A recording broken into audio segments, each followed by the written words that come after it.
Today's episode of the Bleav in Steelers podcast is brought to you by betonline.ag. And Ike, week 15 of the NFL season is here. There are only 4 games left in the regular season.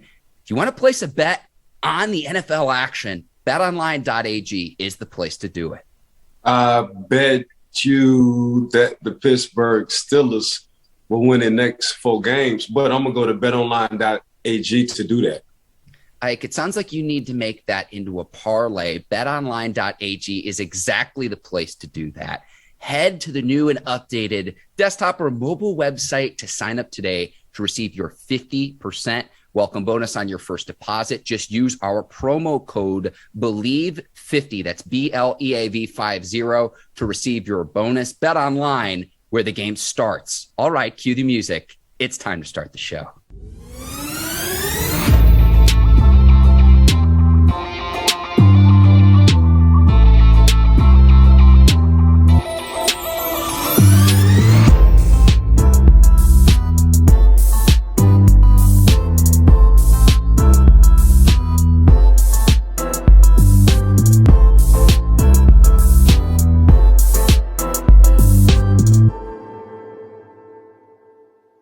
Welcome to the Bleav in Steelers podcast on the Bleav Podcast Network. I'm your host, Mark Bergin, joined as always by my guy, 2-time Super Bowl champion and 12-year veteran of the Pittsburgh Steelers, number 24, Ike Taylor. IT, 4 games left in the regular season, down to the final quarter. Steelers, Titans, week 15 is already here. We've got a lot to discuss on today's episode of the Bleav in Steelers podcast. How are you doing this morning, my man? I'm good, Mark. How you doing, man? Always a pleasure to see you. I mean, 4 weeks left.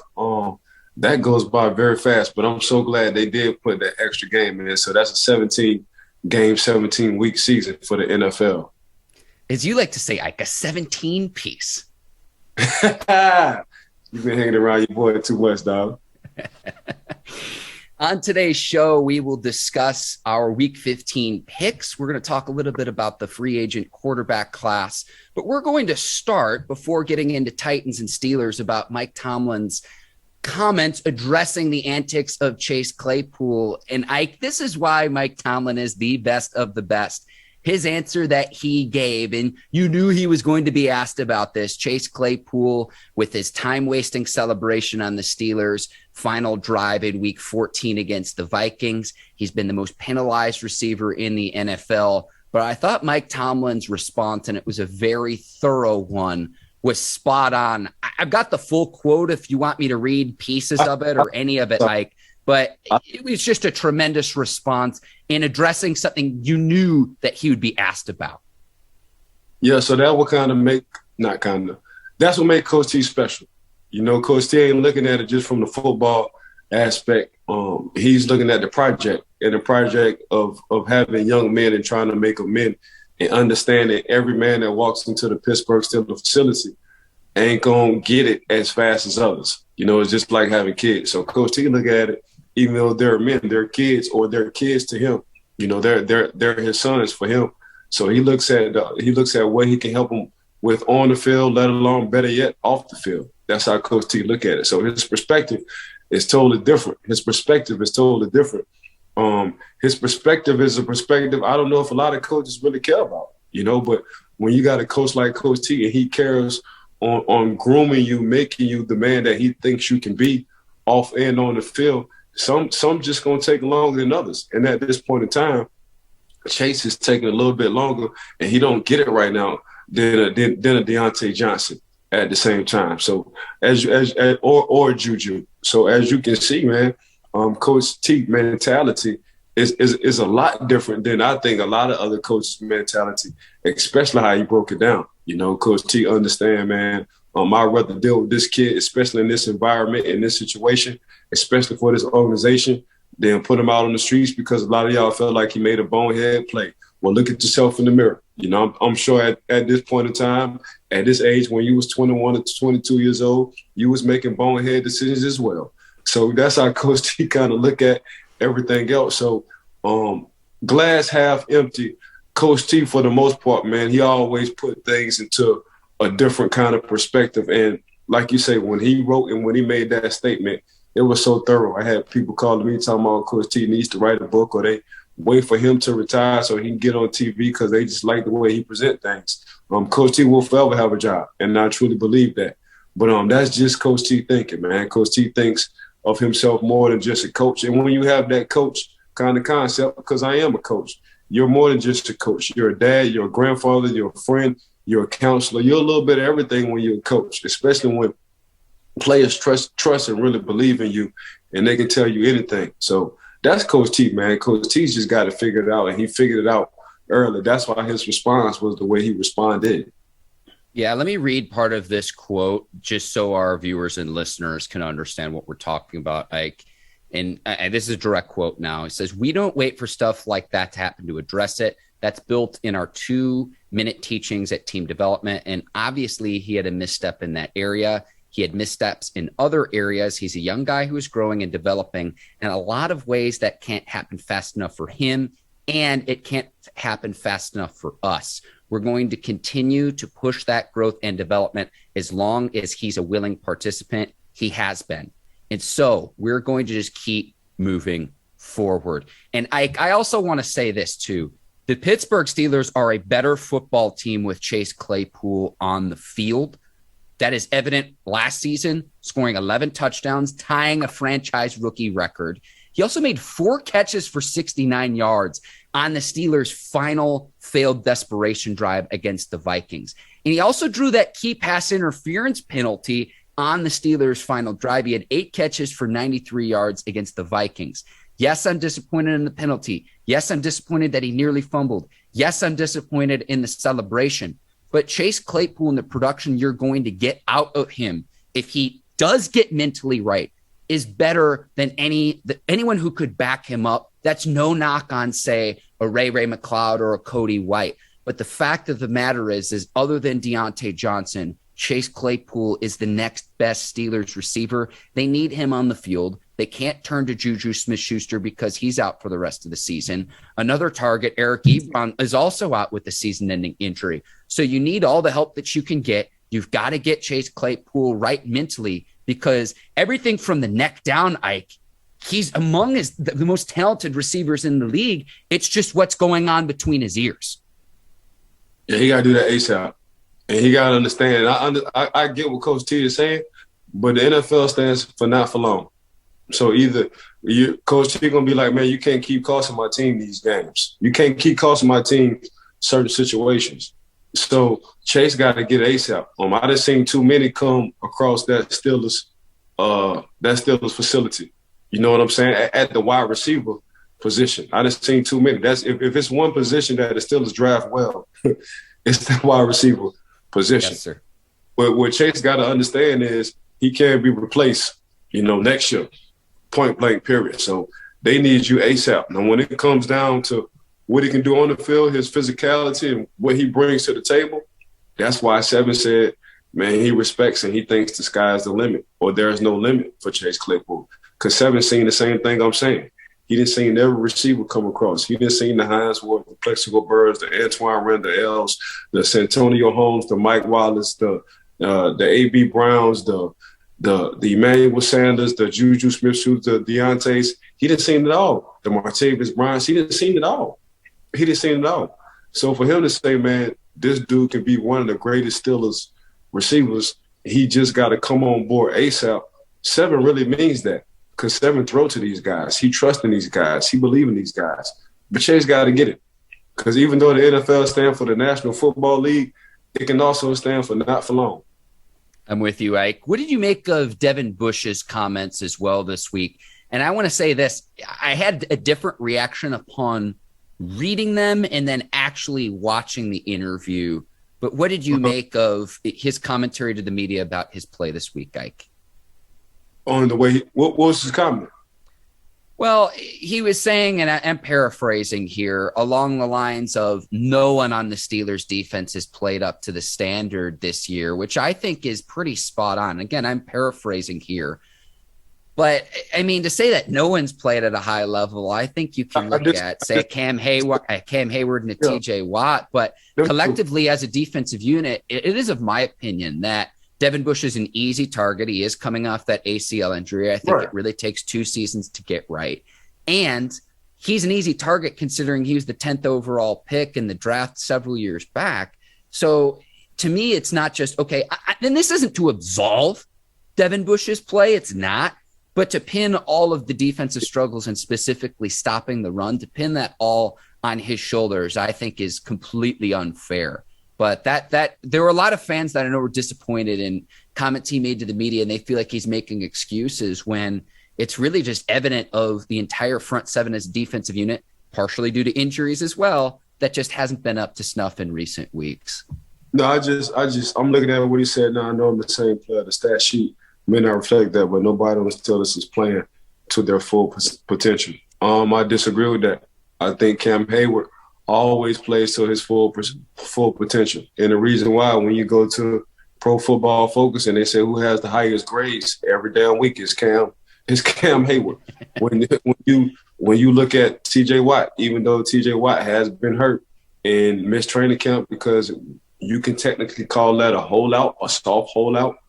But when he steps on the field, he's still leading the league in 10.5 games with 16 sacks, forced fumbles, and tackles for losses. So, yeah, Devin, I get that you're hurt. I understand. I once did play. So I know not this year, but next year you're going to be the guy that we was looking at 2 years ago. That's what I do understand coming from a player's standpoint. But this year you can tell you just getting back, you warming up. You're not what you was last year. You still have to lose some weight. You ain't playing at the potential that you played with last year. That's just what it is, Devin. I'm not trying to knock you. I'm just saying next year I think you're going to be like how you was your first year, but your second year you're not, because you're just coming off that injury. But, yeah, two guys on that defense between Cam Hayward and T.J. Watt. They always you don't have to question if they're playing or not playing to their full potential. Playing to your full potential. You can't question Cam Hayward chasing down Justin Herbert 40 yards down the field. You can't question T.J. Watt leading the league with 16 sacks in 10.5 games. You can't question that. That's effort. I don't care about the athletic ability. And them two guys, we would never say them two guys between Cam and TJ are super athletic. But that's one thing we can't question. We can't question their effort. So they always give an effort every time, every play they step on that field. See, to me, this commentary would have meant a little bit more had it come from a Cam Hayward or a TJ Watt, and he makes these comments, and that's why it gets criticized. And I would encourage any of our listeners and viewers to do this as well. Go and watch these full interviews. Don't just take one snippet of one sentence or 2 or 3 sentences of what something says.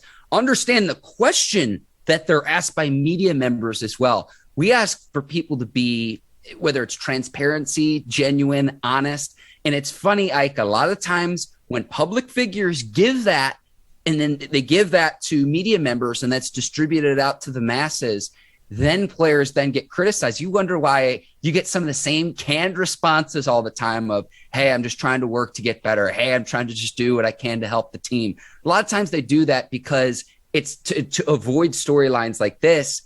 The moment an athlete, a coach, a public figure is truthful and is transparent, then they get, it's like you're doomed either way. You either give a very just canned response or you're honest and you get criticized for it. So you have to kind of pick between the two poisons.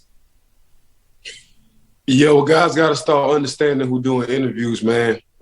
Producers, owners, tabloids, all they're looking for is a punchline.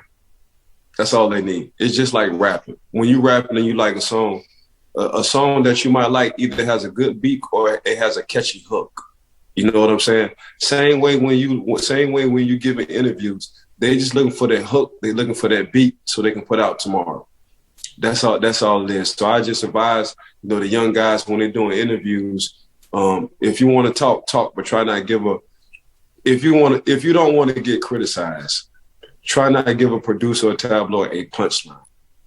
And think of a punchline as a hook as you're in rapping or a beat that you like that's very catchy. Wise words, Ike Taylor. Titans and Steelers in week 15, Ike. Steelers are going to be at home, and the Titans are favored by 2.5. Derrick Henry is going to be out. A.J. Brown, we're not sure on. And going into this game, Steelers really, really need it, Ike. And you are of the proponent that they're going to win their final 4 games. I will say this. The Steelers are like that movie villain that just won't die. And it was Big Ben and the Steelers that very nearly came back down 29-0 against the Vikings. I hope we can see that from the start in quarter number 1, Ike. That's one of the keys that I have in the Week 15 game between Tennessee and Pittsburgh. I'm going to go ahead and go New Orleans on this talk. Ain't no more slow starts for the Pittsburgh Steelers. Ain't no more slow starts for the Pittsburgh Steelers. You got to come off that bus.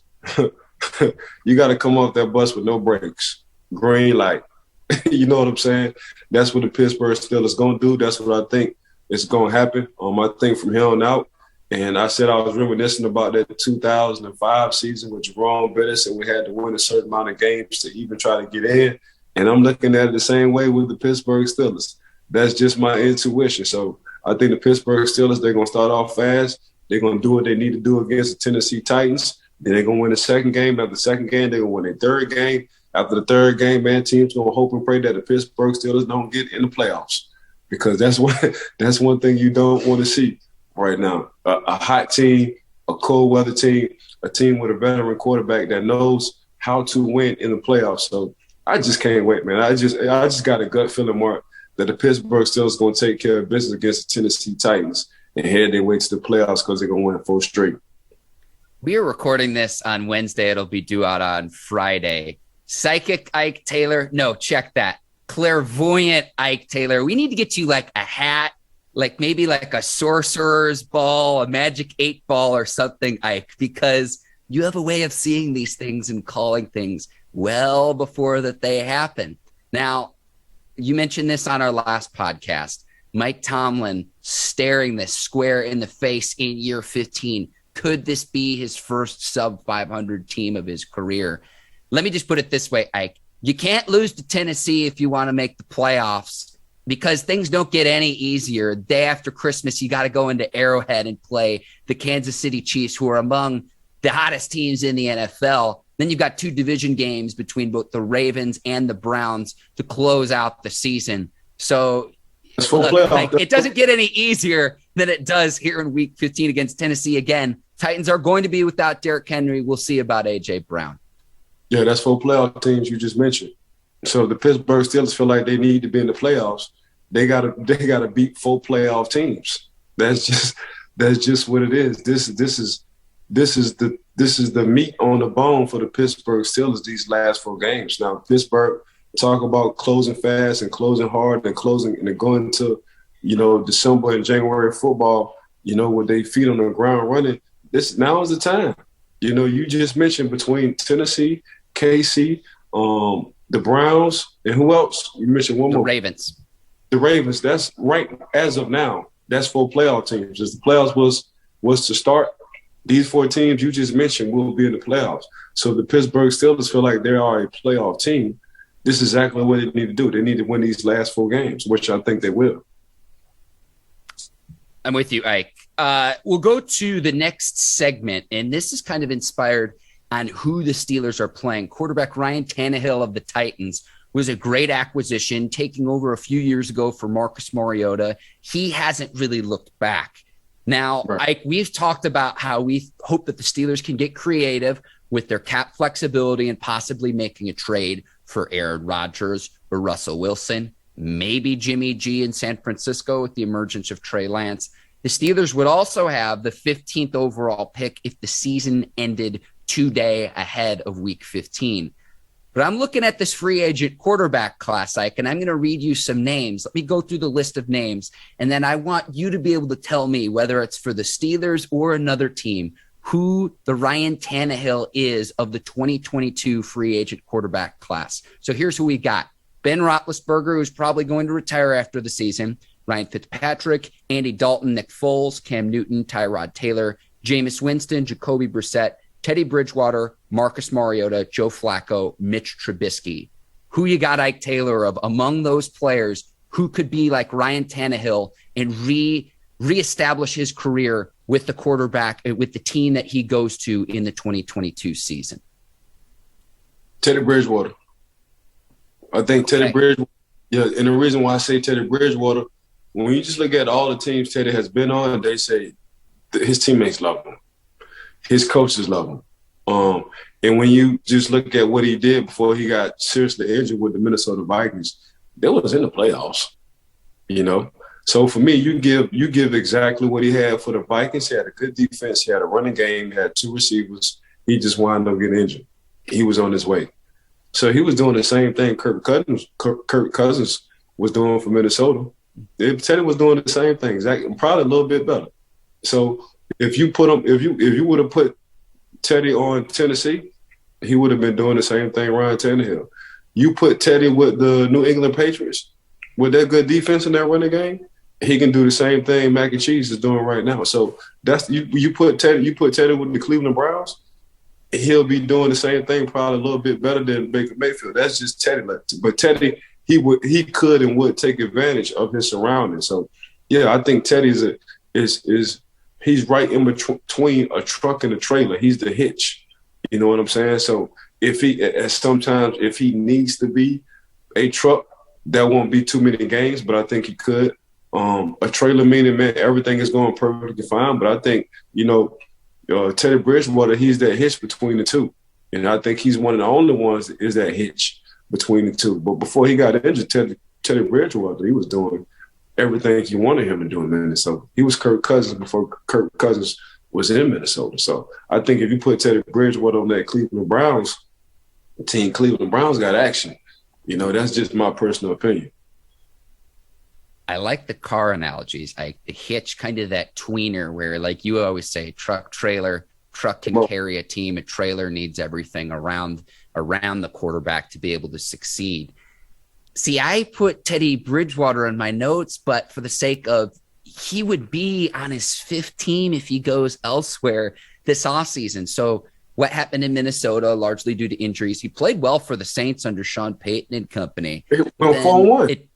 Yeah. But then the Panthers, it didn't work out. And I think we're seeing that with Sam Darnold. But I seriously question, other than Christian McCaffrey, who also hasn't stayed healthy, what kind of talent you have in Carolina. And then the Denver Broncos, I'll give him with this in Denver. Denver's still in the playoff hunt, and he beat out Drew Lock for the starting spot as well. But at 5th team in what's still a pretty young career, whether this is a fair label or not, the perception of Bridgewater, in my opinion, would be journeyman. Again, I'm not sure that that's clear, but if I were Teddy Bridgewater's agent, I would say, go to a team that has a lot of weapons that you can rely upon so you can continue to be that hitch, as you like to say, Ike. So you can't go to a team that might pay you top dollar that has no talent around you. You maybe take a little bit less money, but you have some talent around you to give yourself a chance to succeed. So that's my whole point. Like, he did well in Minnesota when he had all the pieces around him. He did well with the Saints when he had all the pieces around him. Now I'm starting to question Coach Matt Rule, because it only take 4 weeks. So it takes 4 weeks for this defense and for these NFL coaches to understand exactly what you're doing. Once they get that, man, you can be out the door as a head coach. So he gets to the Carolina Panthers, man. It's like, okay, if Christian McCaffrey isn't healthy, who the hell I'm going to throw to? Who the hell I'm going to hand the ball off to? You know what I'm saying? I used to have a good defense. I had a good defense in New Orleans. I had a good defense in Minnesota. Now I got to score all these points. That's something I'm not used to. I'm used to controlling the clock, not turning the ball over. And hopefully, the game is 7-3 or 10-7, then I can score on this last drive. Now you send me all the way to Denver. Does Denver have talent? Hell yeah, I think Denver has talent. And I really do think Denver might keep Teddy Bridgewater because they see what he can do. So it's just getting the pieces to the puzzle on the defensive side and probably getting the extra running back. But for the most part, man, that is Teddy Bridgewater. But you got to understand, that there's a lot of quarterbacks in the league. A lot of quarterbacks aren't top 5 quarterbacks. A lot of quarterbacks are tier 3 quarterbacks. A lot of quarterbacks are tier 3 quarterbacks, but for some reason, people just want to put them on the pedestal for a tier 2 or tier 1 quarterback. It's hard. Your tier 1 quarterbacks are Hall of Fame quarterbacks. Your tier 2 quarterbacks can win you a lot of games right now, but at the same time, they still have some growth or development, or that's just what they is, which is a Ryan Tannehill. That's just what he is. Your tier 3 quarterbacks are your young quarterbacks or your journeyman quarterbacks, but I I understand what you're saying. Teddy Bridgewater is a journeyman, but at the same time, when you did give him pieces, that's why I think right now, if they don't want to sign Baker Mayfield and you do put Teddy with the Cleveland Browns, I think that would be a perfect fit. Just look at Ryan Tannehill. Ryan Tannehill was on his way out of the league, but he just needed to have that fit. Who's that perfect fit? It wasn't even the defense on the Tennessee Titans. It was King Henry. So now I can just throw the ball between 25 and 31 times a game, be very efficient, and quietly the last 3 years, man, I've been good. I've been good with my percentages. I've been good for my touchdown and interception ratios.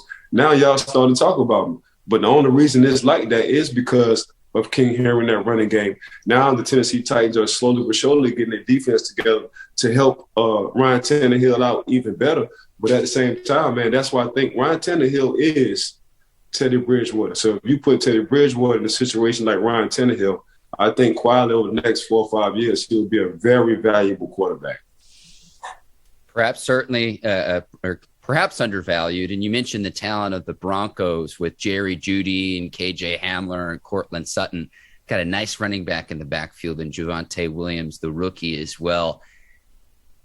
Two other names I want to keep an eye on. I want to see if Marcus Mariota can reemerge. He's sat behind Derek Carr with the Raiders. And then people might think that I'm crazy, but Mitch Trubisky, and we're seeing the Bears unravel this year with Matt Nagy and company in Chicago, given the right situation. And that I think is the key to this discussion. It's not so much the individual quarterback himself, but what kind of nucleus, what kind of coaching staff, what kind of talent can you surround the quarterback with? Because I just look at the individual names on this list, Ike, and I'm not going to say it's overwhelming or underwhelming. I'm just going to say that it's whelming. Yeah. I mean, Mitchell Trubisky, for me, he's Andy Dalton. That's how I look at Mitchell Trubisky. He's just an Andy Dalton kind of guy. And he has a lot of talent.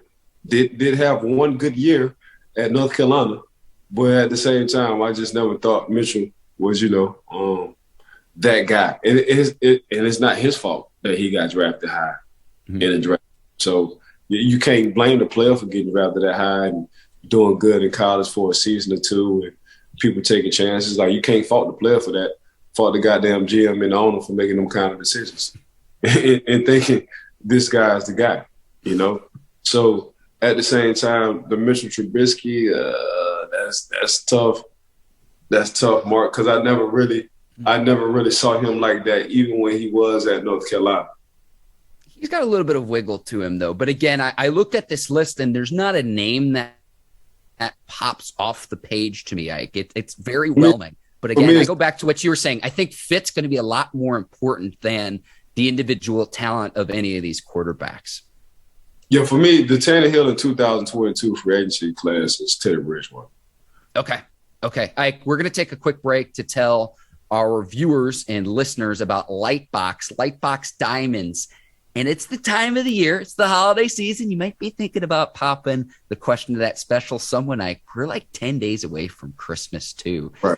And it's the time of year, or maybe you just want to get someone something special, some nice jewelry during Christmas season. Lightboxjewelry.com lets people do that all over the world.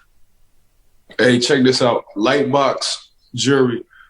Make sure, because since we never have a dull moment and everything is sharp around here and we have sharp minds and we're always just thinking, make sure anytime you want some bling bling or some light or something to light up your day or your life, make sure you go to lightboxjewelry.com because it's never a dull moment, baby. I love this, Ike. Again, lightboxjewelry.com to add sparkle to your holiday shopping. Again, lightboxjewelry.com. And Ike, you already stole the line. Lightbox Diamonds, never a dull moment. I love that. I swear, each week we do that ad read, it's like a crescendo where it's like, how can Ike top that ad read from the week before? It's incredible. I don't know how you do that. I don't know either. I just do it, baby. Pro Bowl fan voting ends this week, Ike, and it will be over by the time this show comes out. It's open through December the 16th, and I had 3 Steelers that, in my opinion, deserve to make the team. I've got TJ Watt, I've got Cam Hayward, and I've got Deontay Johnson making it. I've got maybe for Chris Boswell, but if you do look at the head-to-head stats against Justin Tucker, Tucker's are a little bit better. Tucker does deserve it more, at least entering week 15. I've got those three players, maybe Najee Harris as an alternate, Ike, but TJ Watt, Cam Hayward, Deontay Johnson were the only three Steelers that, in my opinion, were deserving to make the 2022 Pro Bowl. What say you, Ike Taylor? Am I missing anyone here? No, you hit it dead on the spot on the money. No three shoe-ins right there. Deontay, you saw what he did last year, leading the league in drops, to this year really making plays, big plays for the Pittsburgh Steelers. Small guy making big plays in Deontay Johnson. I mean, Cam Hayward and TJ Watt. When coach say the standard, it's standard.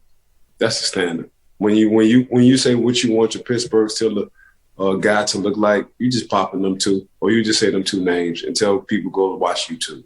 That's what it is. So you hit it dead spot on. Well, Bozzy, I think the reason why Bozzy might come up short, because you said it, he didn't finish strong like how he started. You know, he had a few ups and downs the last couple of weeks. I think because Tucker started off good, then he had a few ups and downs towards the middle. Now he's starting to finish off strong. So that's just what it is. And, you know, between record-wise,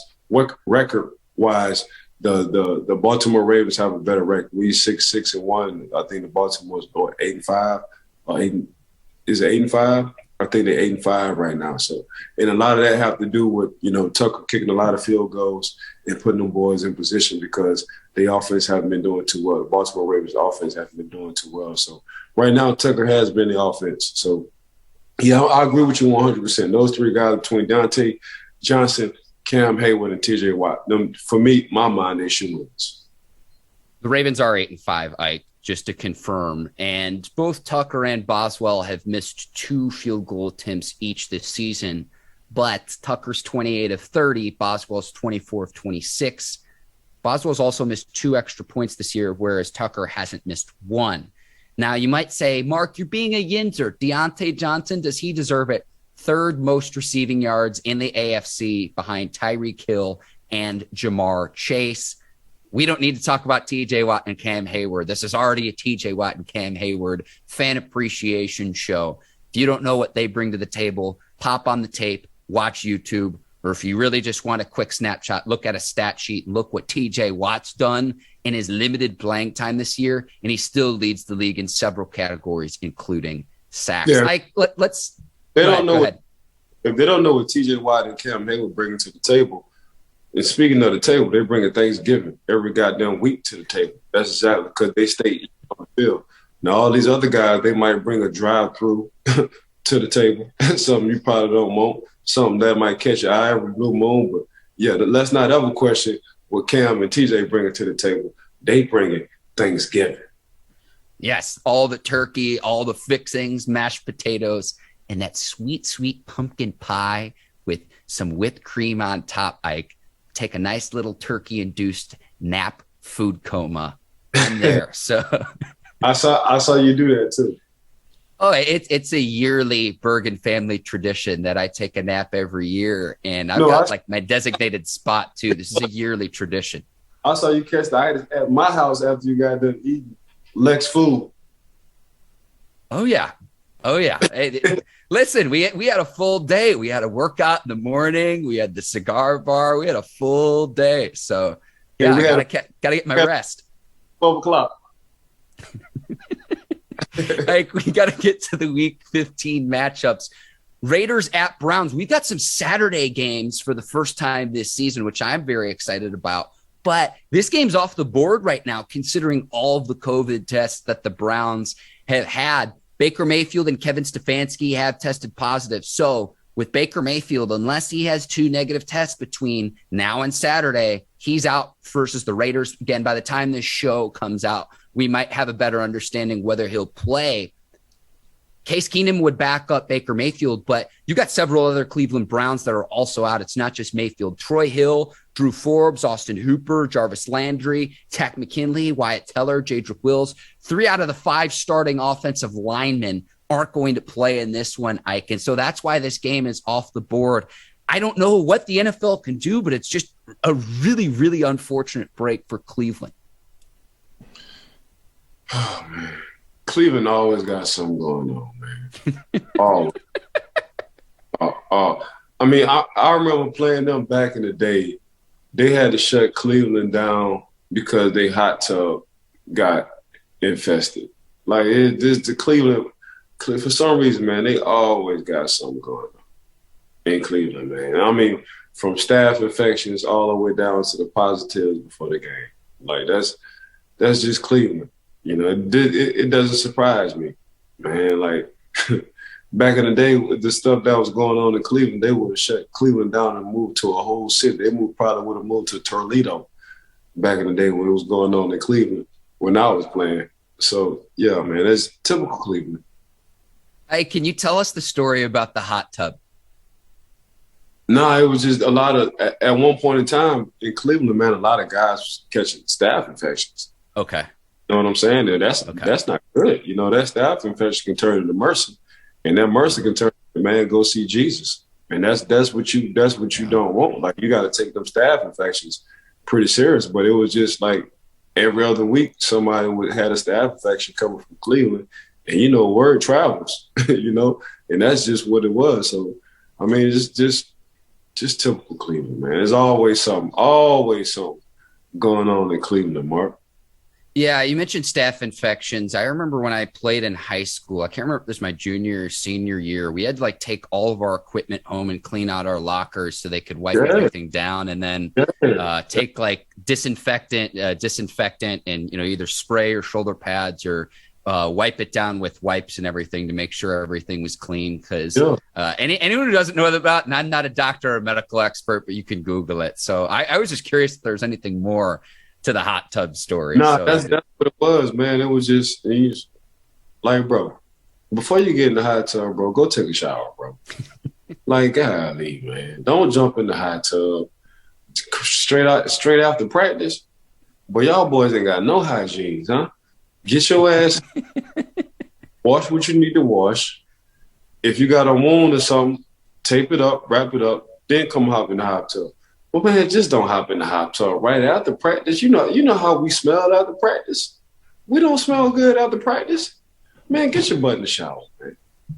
See, if I was a running back, this would be my strategy, though. I would want to smell as bad as possible to try to, you know, keep people away from me, keep opposing defenders away from me.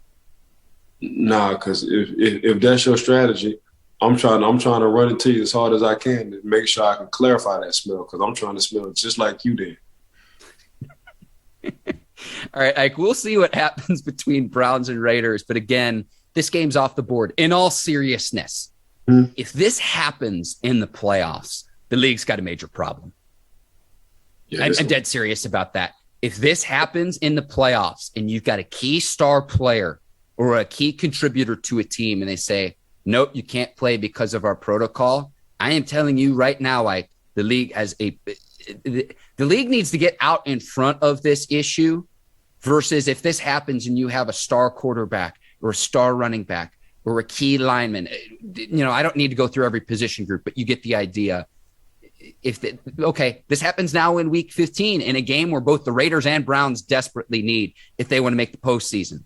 But if this happens come playoff time, once all the playoff matchups are set, you could be talking about a huge fiasco. I'm predicting this now. We're recording this December the 15th. If we're talking about a similar topic a month from now, once we're into the postseason, you'll say you heard it here first on the Bleav in Steelers podcast.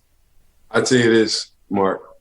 This Billionaires Boys Club, they're not gonna let nothing mess with their money. Their TV money, their ad money, they ain't gonna let nothing mess with that. So yeah, something possibly could happen, but we won't know. And they'll figure it out, and they'll come up with a new rule.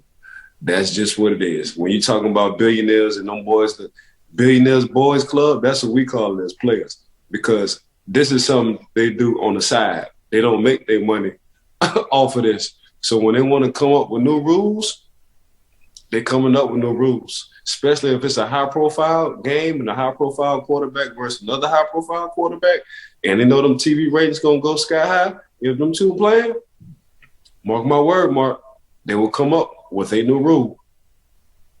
I'm with you, Ike. But then you go back to You're talking about a Browns team. Some of it's COVID related, some of it's injury related. Without their top 4 tight ends, without their top 2 receivers in Landry and OBJ, without Kareem Hunt, and then 3 of the 5 starting offensive linemen in Jedrick Wills, Wyatt Teller, and Jack Conklin. So I'm just saying that's fine if you change the rules, but you're going to be looking back at this Week 15 game, and if Cleveland loses it, I'm just telling you, we're going to look back at this. I'm just saying, given all the Browns players that are out, Ike, I'll take the Raiders.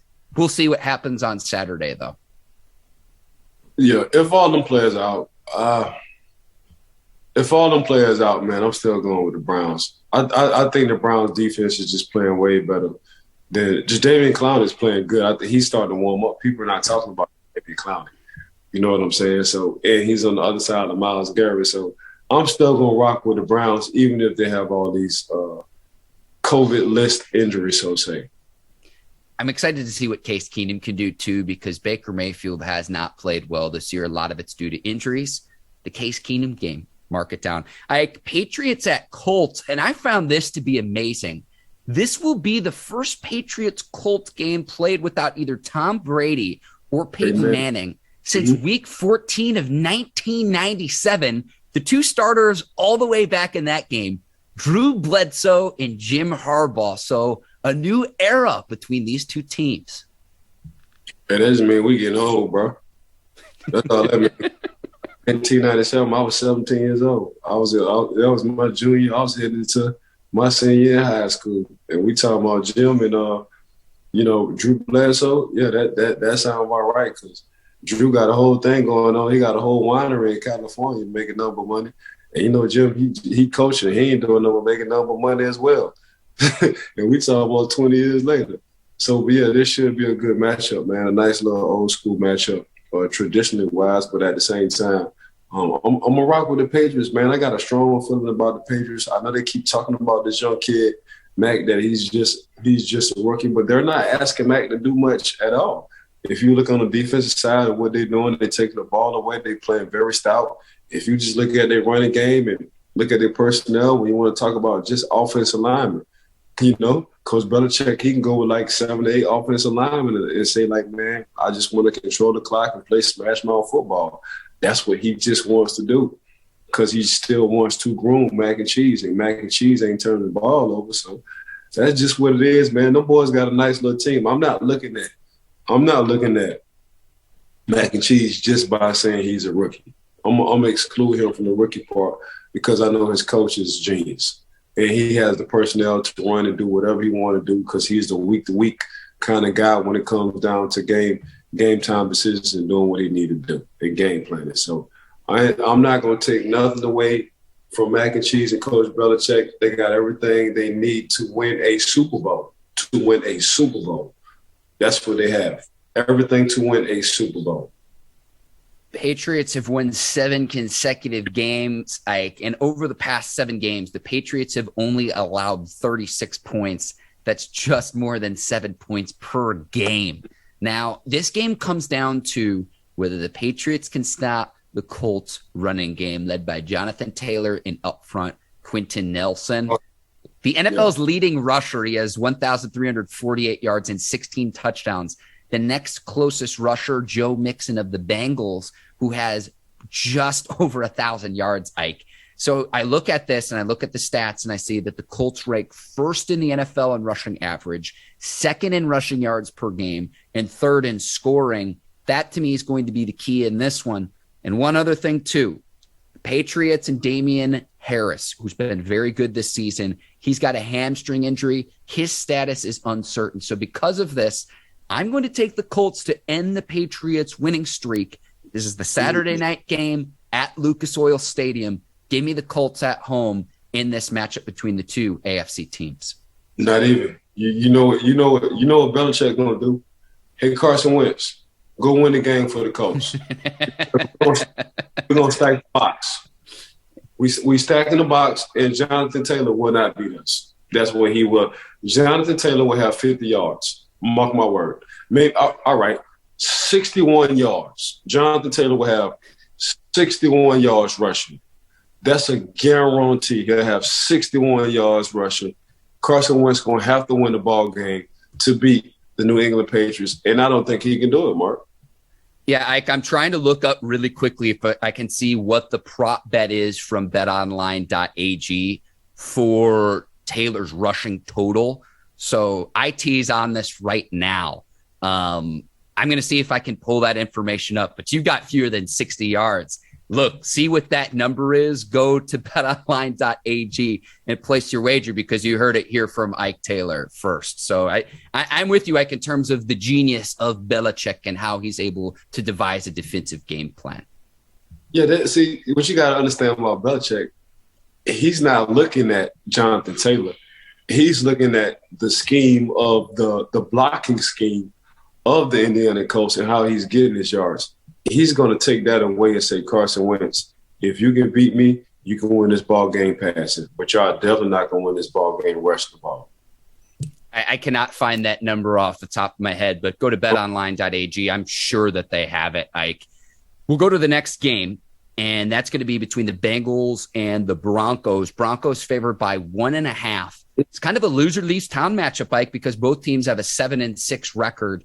And again, I go back to who's able to control the line of scrimmage, who's able to run the ball, who's able to stop the run. Bengals' run defense has not allowed a team to run for more than 100 yards in their last 4 games. They've got their work cut out from them trying to stop Javonte Williams in this Broncos running game. That's the key in this one. Oh, dang, that's tough. I know it's like a coin flip in this game, Mike. So heads, you got one team, tails, you got another one. It's really a coin flip. Denver playing inspired ball because of Demaryius. A big RIP to Demaryius Thomas, great kid, great young man. So they've been playing inspired. Or they played inspired last week. But the Bengals, they got Joe Burrow, man. They got this. We tweeted this at that swaggle drill. So I'm gonna go with the Bengals. I'm gonna go with the Bengals on this one, bro.